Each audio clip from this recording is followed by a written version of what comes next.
can understand. But thousands, what message are you sending? Do you think my lecture will be effective? Maybe I will be able to convince 2, 3%, 5%, not more than that. So we have to solve the problem. What is the root problem? And the police should get the confidence of the citizens. If that is not there, how will they be able to stop terrorism? And if you want respect, you should give respect. There were good policemen also. Many of my friends who are advocates and lawyers, they told me that there were good policemen who helped the people when they were harassed. Some of the policemen had a very good heart. They helped them, they supported them.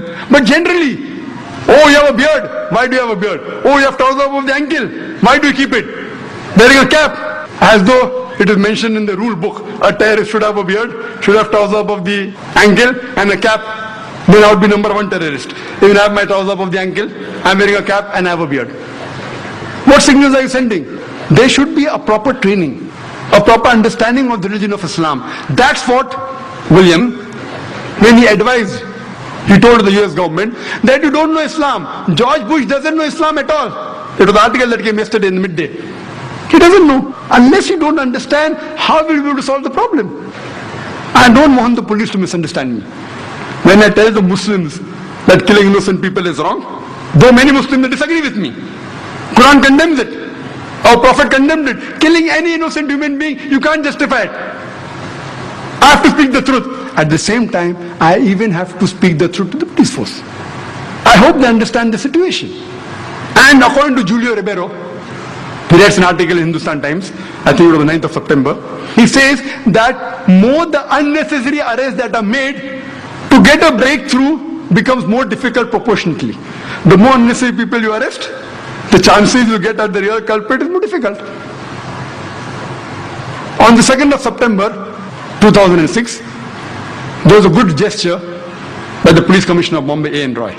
He wrote a personal letter to a couple of hundred Muslim leaders saying that the investigation is unbiased, we aren't harassing the Muslims. I too received one of these letters. And he said that if there is any query, any question, we can come and sit across the table. We can talk. It's a good gesture. The letter came recently, just maybe a week back. I only hope it is not a theoretical exercise of public relations. If it's practically implemented, that innocent Muslims should not be harassed.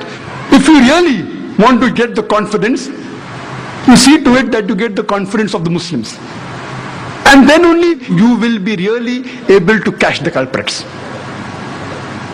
And if you get the culprits, whoever they are, surely they have to be punished. We know the authorities, they tell us that why majority Muslims have been picked up. The argument given was that when we analyze that in Punjab terrorism, majority people arrested, they were Sikh. In Ulfa, in Assam, majority were Hindus. In Tamil Nadu LTT, they were Hindus. So but natural in Bombay, because we think it's linked with Pakistan, Kashmir, it will be Muslims. I agree with you for sake of argument. If a terrorist attack is done in Punjab, the majority people living in Punjab are Sikh. So majority Sikhs are arrested, it is logical. In Assam, majority are Hindus, so if Hindus are arrested, it is logical. In Tamil Nadu, majority people living are Hindus, so Hindus are arrested, logical. In Bombay, are the majority people living Muslims? The Muslims are in minority. So why are they being picked up in majority? If you think it's an act of Kashmir militant, if you have got records, we have got no doubt with that. But do you mean to say the LTT can't come to Bombay? Do you mean to say Ulfa can't come to Bombay? Do you mean to say 6 terrorists can't come to Bombay? You cannot say 100% this act have been Muslim. You can say high possibilities, and if you show proof, we are with you. What we are trying to tell you, that identify the people who are responsible, catch them and punish them. But not thousands of people, innocent Muslims being rounded up. We know there are several records.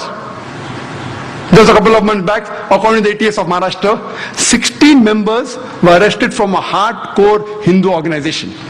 They were involved in 3 bomb blasts in mosques. Mahmudi Mosque in Parbani, one of the mosques in Jalna, one in Pune, 3. And recently on 6th of April, in one place, by mistake, a bomb detonates by mistake. While they were making a bomb, it exploded. It killed 4 people and 11 were injured. When inquiries were made, many people belonged to the same hardcore Hindu organization. And they found there that the plan was that to attack the mosque in the guise of Sikh. This took place in Nanded. Sikh, why? Because there was a rift going on between the Muslims and Sikh. A Sikh girl married a Muslim boy, so there was tension, so they wanted to take advantage. So they wanted to do an act in the guise of Sikh. There are cases we know that Hindus have attacked wearing caps and beards. So you can't say 100% Muslims are involved. Maybe high possibilities, I'm not saying no. Recently, a few days back, on Friday, 8th of September, 4 bomb blasts took place in Malegaon. One outside one of the mosques, one outside a graveyard, in which 35 innocent Muslims were killed and more than 100 innocent Muslims were injured. Again, prime suspect, LET.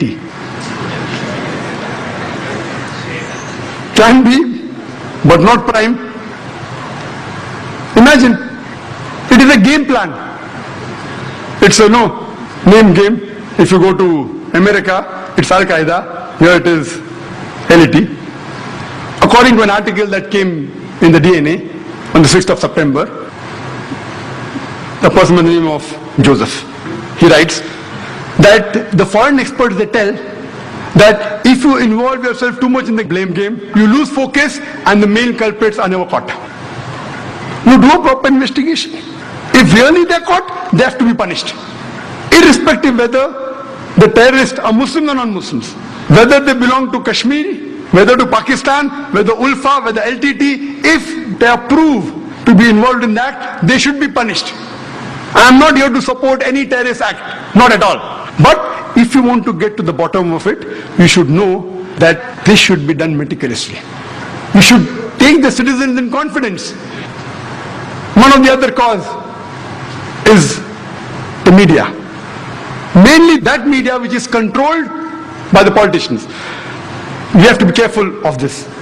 And this media, they can convert black to white, day to night, hero into a villain, villain into hero. And we see that very often. If you see my tapes, I have given very such examples.